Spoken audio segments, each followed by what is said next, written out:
Can you kind of talk about Ben Morrison and Jaden Bellamy and Jaden Mickey? Yeah. Start with Mickey. Good player, football player, competitor. It's going to be fun to coach him. Be here in a couple weeks, so that'll be a great deal with it. Jaden Bellamy, another guy that'll be here in a couple weeks. We call him the playmaker, where you see him on film doing receiver, safety, corner. Just a football player that wants to come in and compete. Very quiet, but very good athlete as well.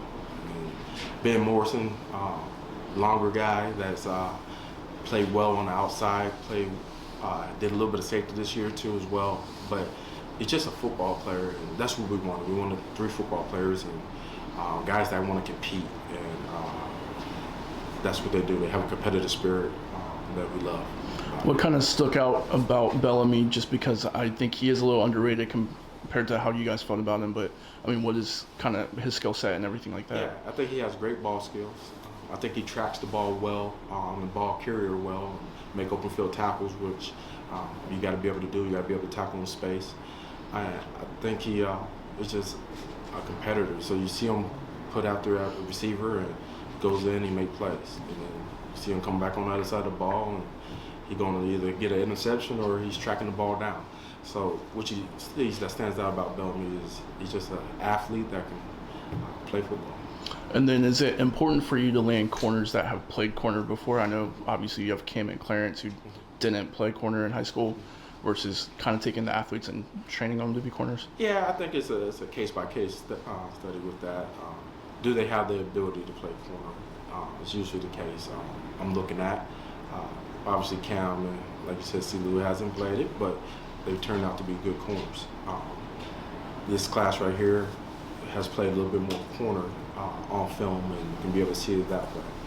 But the characteristics we want competitive guys that are tough, physical, and can run, and that's what we get out of all 3.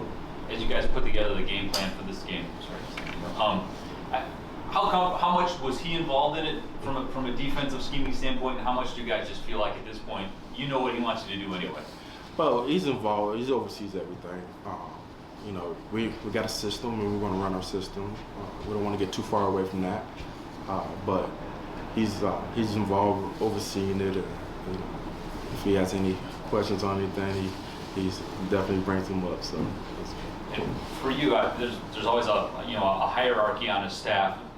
Now working for a head coach that you know pretty well, does that create a comfort level for you that's maybe new or stronger than you used to? I've worked for him before. I think it's the same. I know he's a great leader. I know he cares about his players. He cares about his staff. He cares about people in general. So that's the comfort I get in it, that I get to work for a great leader that cares about people and for the right reasons.